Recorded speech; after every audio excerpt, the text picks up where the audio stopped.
Hi, hola, ¿qué pasa? My name is Whitney Odessa, and I am here in my Conjuring Corner, usually where I tell tales of terror, horror, and folklore, and sometimes I'll do art and makeup while I tell those tales. Um, but this time, I am doing something different.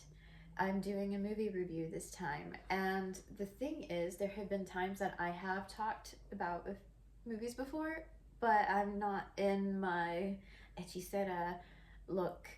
I'm a little bit more casual. So my hechicera look is more like when I'm conjuring that artwork, when I'm conjuring that makeup, when I tell those kinds of tales. Um, so yeah, I did a review on the Nosferatu film, and I did a little bit talking about vampire makeup and that. You could find that one here on my channel. But no, sometimes I'm going to change things up and just be more casual. And so here I am. And with that being said, today's movie review will be The Long Walk. So this film is a psychological horror, psychological thriller. And so it's a Stephen King story. Um, it's based off of his book, The Long Walk. And the director of this film was Francis Lawrence. And now he's known for films such as I Am Legend, Constantine, and The Hunger Games. But of course, with it being a Stephen King film, I mean, he's of course, the writer. And the other writer of this film was J.T. Molnar. Molnar is known for Outlaws and Angels, which is more like an action drama. I haven't seen that one. But I wanted to talk about this film in particular because, one, it's been a while since I've done a review on anything horror related, but I felt like this one is a little bit important because it's somewhat new, it's kind of fresh. This film came out last year, but is actually available to watch on streaming platforms right now, such as Prime. And this one was quite impressionable. So I'll be talking a little bit about why I felt compelled to do this one in a little while here. So the writer, Stephen King, for the plot, it's basically about teenage boys. They're competing in a contest, and the contest is called The Long Walk. And they have to maintain a certain speed while they're walking in this contest. And if they don't keep up, or if something is interrupting, then they will be pew-pewed and taken out of the game. So it's a life or unaliving situation for this game. So with that, there's a lot of things that are said about people that watch this as opposed to reading a book, and book readers have had a lot of criticisms. And I have not read this book, right? But I went into this not knowing much about the plot when I started watching it. I just watched it as it was from start to finish. And so it's pretty graphic, but I'll get into that shortly. But first, I want to talk a little bit, or read rather, this note about this film from Stephen King's website.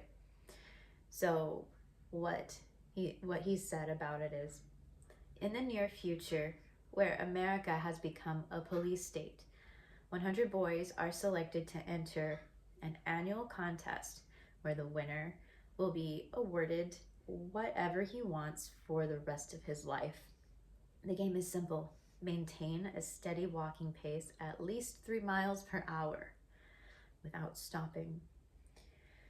3 warnings and you're out permanently. And that's what this is as a whole, what this film is about. Yeah, it's pretty intense. So when I got into it, like I said, book readers are really they're okay.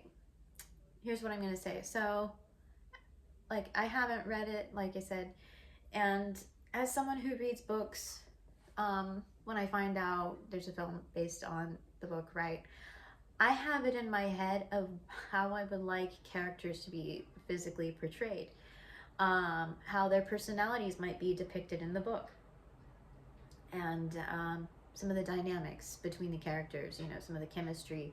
I expect a certain chemistry on screen as I would kind of see playing out, like reading in the book, right? But there were some criticisms from fans that generally it was pretty, you know, what's the word I'm looking for? It's basically what some readers typically say, like it's nothing like the book. Some of these characters weren't like they were supposed to be depicted from the book. You know, just some book readers just expected something different. So, but for me, as someone who hasn't read it, despite not reading it, basically, I thought it was good. Alarming, unsettling. Like I said before, it's graphic. And as a makeup artist, it's kind of what you expect, or what I expected, when it comes to pew-pewing, you know, those kinds of weapons and how people would be like hurt and destroyed, and especially when it's like military operated type of wounds, you know, to the face and to the body.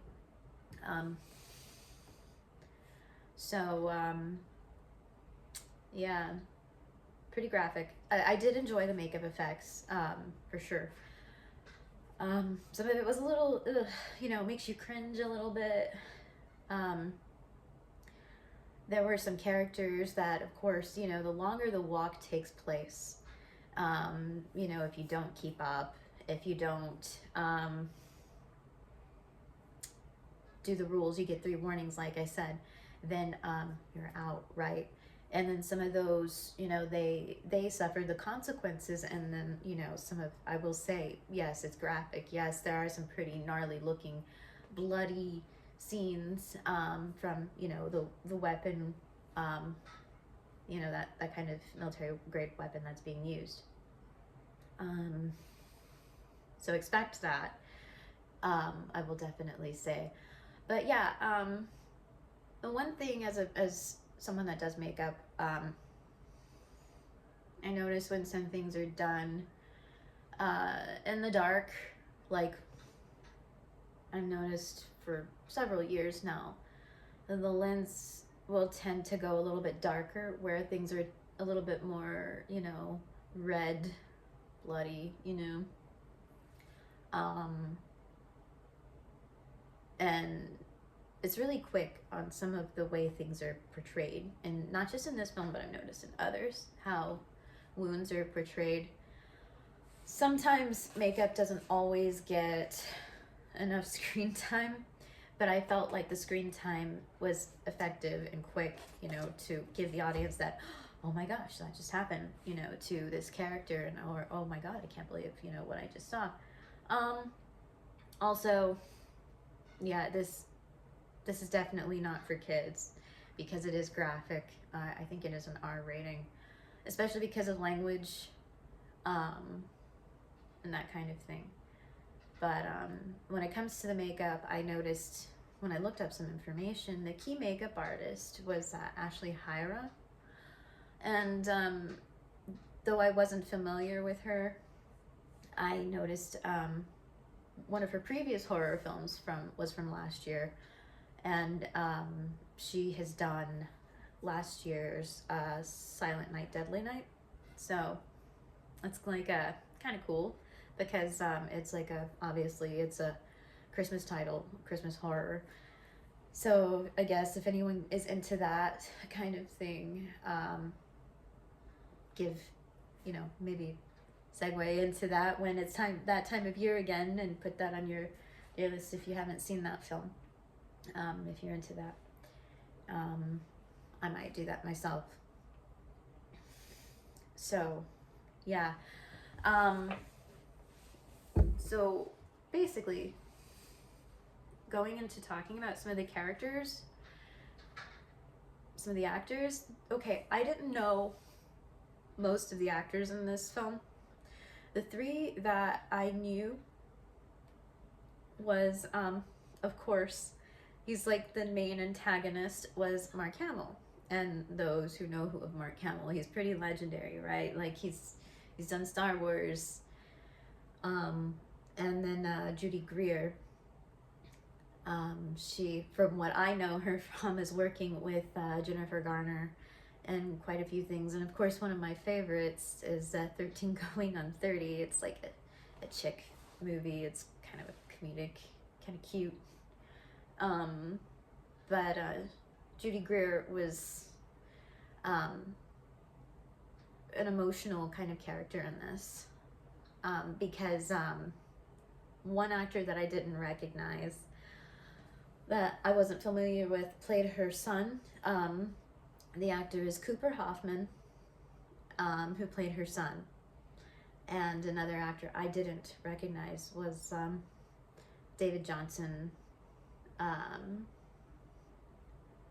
But David Johnson really carried this. Him and the guy who played Judy's son, they really carried this film excellently, in my opinion, because of their relationship. But I'll get into that after I go ahead and mention another actor named Ben Wang, and his character was also impressionable. He played a guy named Hank Olson. David Johnson, basically David Johnson, Cooper Hoffman, and Ben Wang, there are some of the characters that will stick out to you, actors that will stick out to you with their characters. And then one character, Joshua Odwick, I recognized him immediately. He plays Collie Parker, and he's someone that I recognized immediately because he was no stranger to working on anything Stephen King related, because I started watching the show Welcome to Derry, and that was a show that I still need to finish, but I watched a good portion of it, and he played Daniel in that series. That series being about the Pennywise character. And I thought it was pretty cool to notice that Joshua Odwick had played in that series. When I finish that series, I'd like to talk about that here too sometime. But Joshua Odwick is of Algonquin and Anishinaabe First Nations. He's from Canada. Extremely talented, and there is a scene in this film that is emotional, because when it comes to First Nations talent, for me, I absolutely love seeing when Indigenous actors implement some culture into film.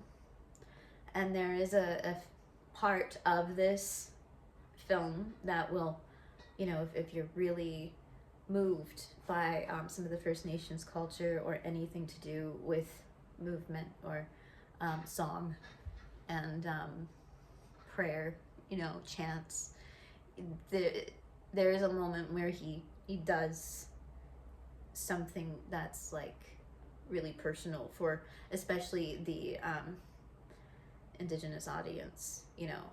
And for me, that was something that I just, oh, you know, it hit my heart when he had a moment that was super emotional. And I don't want to spoil too much, but there is a moment in there for Joshua Odrick's character's Collie when he has this profound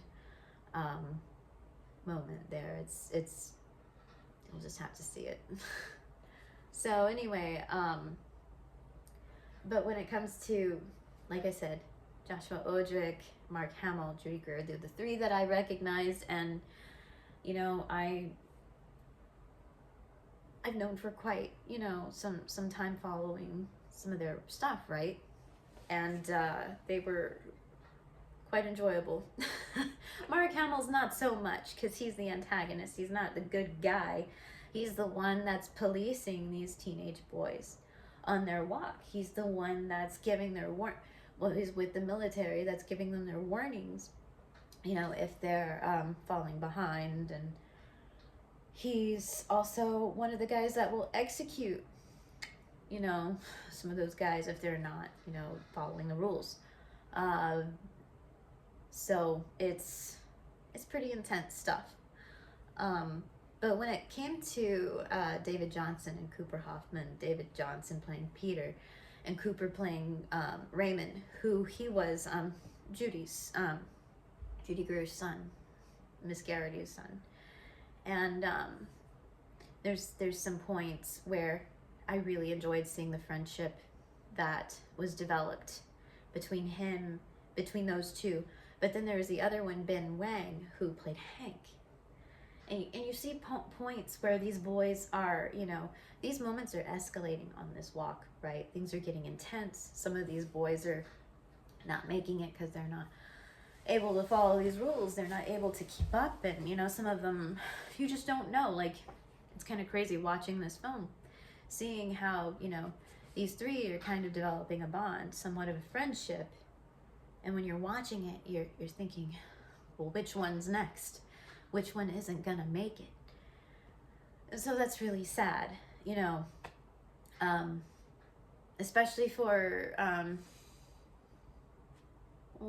how things have intensified because of these boys. They have joined this contest. They're talking about what they might do, you know, if they win this contest. What are they going to do as the prize? What are they going to ask for as a prize if they win it? Because if you win it, you're the only one that's out unscathed, right? And the rest, this is a survival game.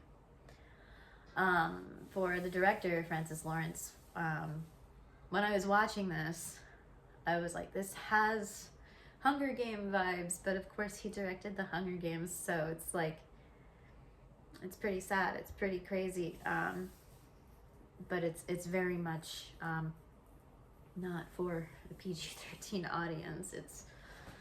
It's pretty crazy because when you think of kids or teenagers, you know, growing in an environment where the economy is unstable, and it's like I said, it's like a lottery, you know, they put yourself in this position of, you may have a chance to win because of how things are really rough at home. You can't afford much.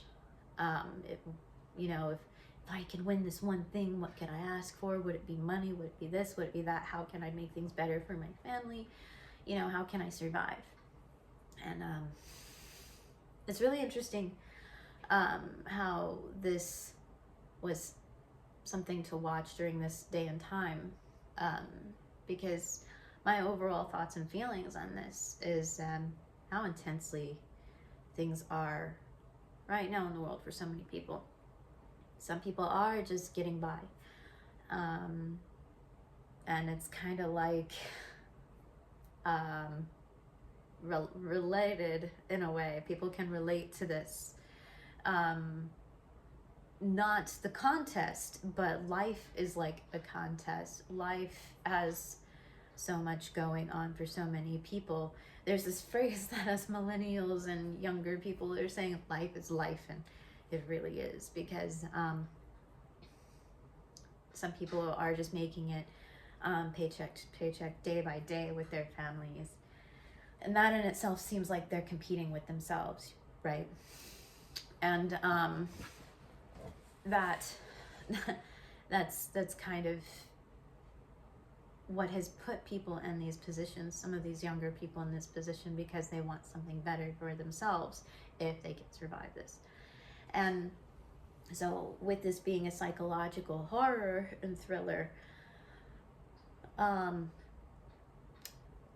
it is scary because it makes you think mentally about it. When I watched it anyway, not many might relate and say this, but for me, I was watching it, I was thinking about the things I just said. It's like, wow, so these boys are competing with each other, but as a whole, Americans are kind of competing with themselves, competing with the economy. But that's what are the little things that are kind of breadcrumb a little bit in the message in this, is like, or that's how I felt, with competing with oneself, competing with the economy, competing to just survive. And I wanted to talk about that and bring that up because that is scary, and it's a real thing. Not this film. Like, there isn't a competition for people to see who can survive and who can win something at the end of the day. And I hope it never happens. But the idea of that coming into fruition is scary. And to know that there are people going through a lot of different things day by day, just struggling, just trying to survive, competing with oneself. It's a reality, and it is tough and scary in its own right.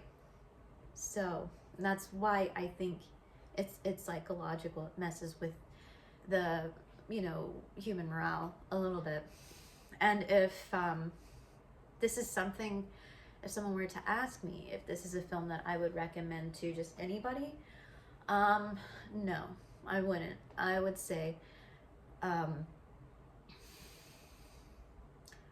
if you feel like morally, when you encompass things and you feel like you're a little bit grounded with oneself, how you view, your inner strength and your own agency. And what I mean by that is like, how much can you handle psychologically in this day and time?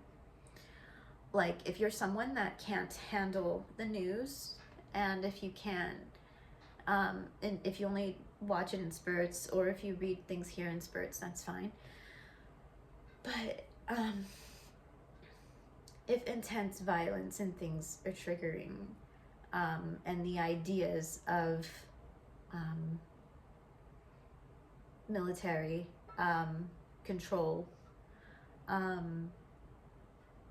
when it comes to competitions and survival, if that's something that triggers you, I wouldn't recommend it to that kind of person. But if you are interested in things like that, I would say yes, go for it, watch it, see what you think. If I were to say how scary this was on a scale of 1 to 10 as a film as a whole, I would say that this film is probably about a 6.5, because it's it makes the mind turn and think about the things I've said as to where we're at with the state of the world these days. So, especially because of some of the terms and some of the situations that are at hand in this film, such as, these boys in an environment that's under police state. And if you don't know what that is, its definition is totalitarian, state-controlled by political police, which that supervises citizen activities. And there's some of that going on and it has been going on in certain atmospheres within not only our country, depending on the situation and the political climate, but it's very much something that other countries have been through in, you know, several times in history. And I think that's something that a lot of Americans are afraid of, especially with the turning points of systemic change. And then facing the idea of how close things could be to another thing within the whole of authoritarianism, which means that's an enforcement of strict obedience of authority to the expense of personal freedom. And I don't think that there aren't many Americans that have felt that that's possible. There's, like I said, there's a lot of places around the world that are kind of going through it. And, well, here in the US, we've been kind of going through some of our own when it comes to the systemic change in political climates that have been current. But, yeah, this film is pretty freaky. It's pretty scary because it touches a little bit on those subjects, and it makes you think, like, and it makes you wonder, how close are we to one day, hopefully it never happens, but it makes you wonder, compare and contrast, you know, your own country to others, and thinking, well, what's going on there in other places and what is going on here? How close are we to having something similar, or other places such as what these boys have endured in this story? And it's just a Stephen King horror film. And yeah, so that's how I've felt, how I've perceived watching this. And like I said, I don't recommend it to everybody, but if you think your threshold of, you know, what's going on in military, if you can stand watching horror films, and if you enjoy things of that nature, this is more for you. But if that's not your thing, seeing how violence is implemented through military force, then I wouldn't recommend. But yeah, it's definitely an interesting piece. So take that for what I've said, and gather your own thoughts and opinions. And if you watch it, let me know in the comments, or if you've seen it before, let me know what you think about it. So yeah, that's pretty much it for the day, and or evening. So I will have something more to come when I can, as soon as I can. I think for now, all I can say is like, comment, and subscribe. Tell your friends, tell your family about my channel, and hopefully I'll see you around next time here in my little corner as La Hechicera of Horror. Take care.